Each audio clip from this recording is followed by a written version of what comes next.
ਨੇ ਇਸ ਮਾਮਲੇ ਤੇ ਬੋਲਦਿਆਂ ਕਿਹਾ ਕਿ ਜਥੇਦਾਰ ਸਾਹਿਬ ਜੇਕਰ ਕਿਸੇ ਸਮਾਗਮ ਦੇ ਵਿੱਚ ਗਏ ਨੇ ਤਾਂ ਫਿਰ ਉਹਨਾਂ ਤੇ ਸਵਾਲ ਚੁੱਕਣਾ ਗਲਤ ਹੈ।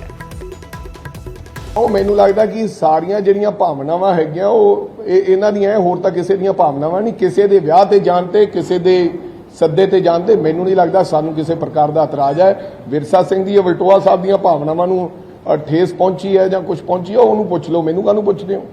ਪਰ ਮੈਨੂੰ ਇਸ ਗੱਲ ਦਾ ਕੋਈ ਇਤਰਾਜ਼ ਨਹੀਂ। ਜਥੇਦਾਰ ਸਾਹਿਬ ਵੈਸੇ ਤਾਂ ਜਥੇਦਾਰ ਸਾਹਿਬ ਨੂੰ ਇਹ ਕਹਿੰਦੇ ਇੱਕ ਸੰਸਥਾ ਹੈ, ਜਥੇਦਾਰ ਸਾਹਿਬ ਨੂੰ ਕੋਈ ਕੁਐਸਚਨ ਨਹੀਂ ਕਰ ਸਕਦਾ।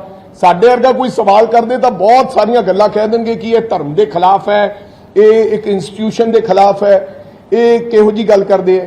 ਬਈ ਕਿਸੇ ਦਾ ਜਾਤੀ ਫੈਸਲਾ, ਕਿਸੇ ਦੇ ਵਿਆਹ ਤੇ ਜਾਣਾ ਜਾਂ ਸ਼ਗਨ ਤੇ ਜਾਣਾ ਜਾਂ ਮੰਗਣੀ ਤੇ ਜਾਣਾ, ਤੇ ਇਹ ਉਸ ਸੰਸਥਾ ਦੇ ਮੁਖੀ ਤੇ ਸਵਾਲ ਚੁੱਕਦੇ। ਇਸੇ ਕਰਕੇ ਅਸੀਂ ਹਮੇਸ਼ਾ ਕਹਿੰਦੇ ਕਿ ਸੰਸਥਾ ਨੂੰ ਆਜ਼ਾਦ ਕਰਾਉਣ ਦੀ ਲੋੜ ਹੈ।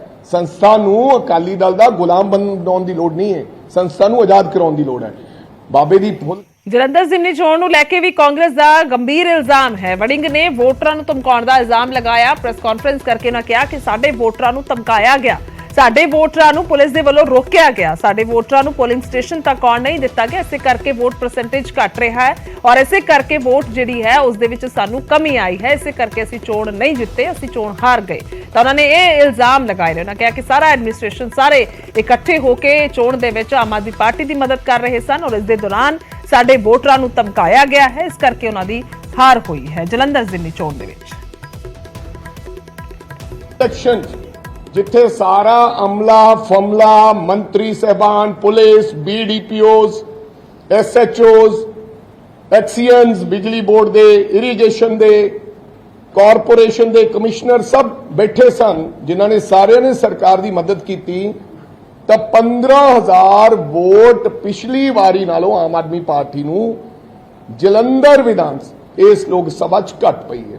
ਕੋਈ ਇਹ ਬਹੁਤ ਵੱਡਾ ਆਮ ਆਦਮੀ ਪਾਰਟੀ ਨੇ ਤੀਰ ਨਹੀਂ ਮਾਰਿਆ ਕਿ ਇਹ ਚੁਣਾਵ ਜਿੱਤ ਗਏ। ਲੋਕਾਂ ਨੂੰ ਲੱਗਦਾ ਕਿ 4 ਸਾਲ ਪਏ ਅਸੀਂ ਕੋਈ ਕੰਮ ਲਵਾਂਗੇ। ਔਰ ਕਿਹਾ ਵੀ ਇਸ ਤਰ੍ਹਾਂ ਗਿਆ, केजरीवाल साहब ने मंच तो चढ़ के गल कही कि सरकार हमारी है, 4 साल पड़े हैं, काम किसके पास जाओगे, काम तो हमारे पास ही आना पड़ेगा।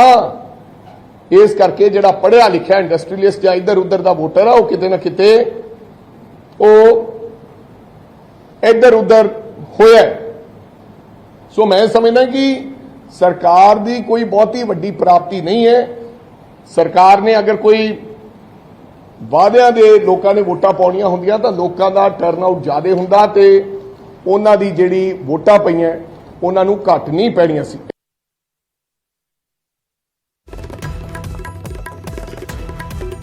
उधर राजा वड़िंग ने किसी ते निशाना भी साधिया है। जलंधर जिमनी चोण दे विच हार तो बाद उन्होंने एक कविता शेयर की है। तो वड़िंग ने कविता के जरिए कई सवाल चुके हैं। उन्होंने लिखा है कि कुछ तो कमी रह गई होगी, शायद उसने इशारों में मुझे कुछ समझाया होगा। तो इस किस्म की उन्होंने कविता लिखी है और इन्होंने आगे क्या है कि जो लगा मुझे पर आया होगा, बातें जो उसने कही शायद मैंने उनको समझा नहीं।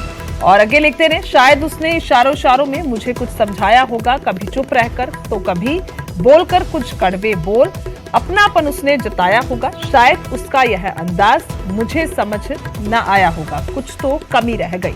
तो इस किस्म की कविता जी है ये लिखी है ट्विटर के जरिए राजा वड़िंग ने। तो इसके कई मायने जड़े ने निकलते हैं। हालांकि अंदाजन ये कहा जा सकता है, हो सकता है कि सुशील रिंकू ते उन्होंने एक कविता जी है वो लिखी होवे या फिर किसी होर ते उन्होंने अपने ते किसी ते एक कविता लिखी होवे। खैर ये राजा वड़िंग इसका बेहतर जवाब दे सकते हैं, पर एक कविता उन्होंने लिख के किसी दे वल इशारा जरूर किया।